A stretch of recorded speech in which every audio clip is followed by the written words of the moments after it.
Welcome to the Slop Temple. We pray this video helps. In this video, I will help you discover how to cook African food.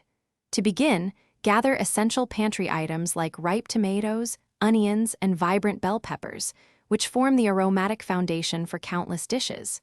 You will also need starchy staples such as firm plantains, wholesome yams, or versatile cassava. Don't forget hearty legumes like black-eyed peas, providing robust protein. Finally, ensure you have quality palm oil or groundnut oil for that authentic, deep flavor.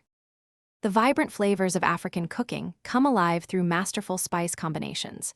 You will find ingredients like fresh ginger, aromatic garlic, and various chili peppers as foundational elements. Traditional blends, such as the famous suya spice, add layers of smoky, nutty goodness. For a richer aroma, lightly roast your whole spices before grinding them finely. Experiment with different types of chilies to achieve your desired level of warmth and zest.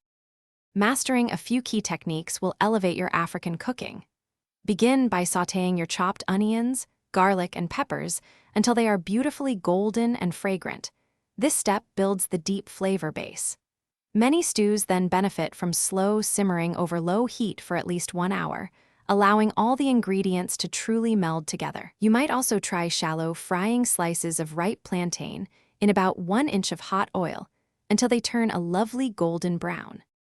Let's create a classic jollof rice, a universally cherished one-pot meal known for its incredible taste.